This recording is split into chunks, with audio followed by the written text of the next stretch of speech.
Kakaiba ang kalagayan sa gabi, naglalabasan yan ang buhay ng mga taong malaking pangangailangan. Di dapat pinapasos tulad nila ay kapwa-tao, bagkus ay tinutulungan, iangat nakapareho. Marami ang masasakit na kanilang pinagdaanan, pinasok ang gantong buhay at nakipagsapalaran. Ang akala yuunlad makakaahon pa sa hirap, pero di nila alam ito'y sisira sa pangarap. Masama kung husgahan pero anong magagawa, wala silang pagpipilian kahit na nangungutya. Basag sa kanila ayosis pero di basta-basta pagpalipasan nga ng oras ang rason. Alam mo ba, nilalantad ubot-ubad, masakit man sa loob, di masikmura ng sarili pero yon ang nahubog. Kung maayos lamang ang patakbo ng namahal, walang babae na nadawit at nagmumukhang kawawa. Alam naming masakit pag ito ang binikas. Hostess yan, alam mo ba magkano kapag nilabas? Dapat ay hindi ganun, bigyan natin ng paggalang pag sila ay binastos parang sinama ang magulang. Alam naming masakit pag ito ay binigkas. Hostess yan, alam mo ba magkano kapag nilabas? Dapat ay hindi ganun,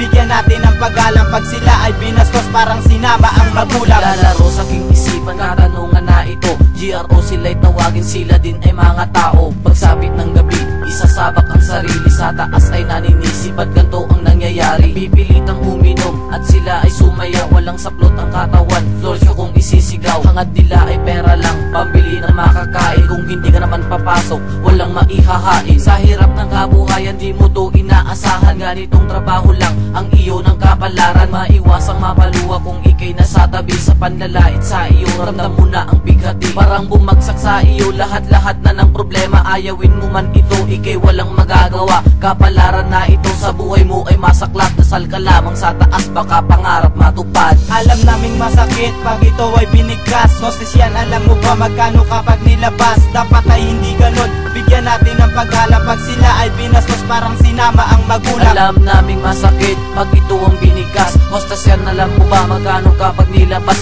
Dapat ay hindi ganun, bigyan natin ng paggalang pag sila ay binastos parang sinama ang magulang. Sa buhay na madilim ay wala ka nang makita, di alam kung saan naapak, di alam patutungo ka ng buhay mo na lugmok. Ang sakit andyan pa rin, buhay mo na masaklap, bakit ba ganyan pa rin? Anong pumasok sa isipan, ba't mo nagawa ito? Dahil ba sa kahirapan o perang kailangan mo para sa mga anak, kalusugan ng pamilya, manhid na kaluluwa na walang ka ng konsensya. Ang buhay na masalimuot, paano mo matataguyod kung ganyan ang iyong gawa? Nakaraan di madilima, di subukan magtrabaho para naman makabangon. Kakayanin mo ito hanggat tuloy pa rin ang alon. Pilipino ka di ba? Pag ganyan pinapairan, tumayo ng matuwid, sa may kapal ay magdasal at magbago kapatid. Iwasan mo lahat ng yan, liko-liko mo na daan, kayanin mo at yung labanan.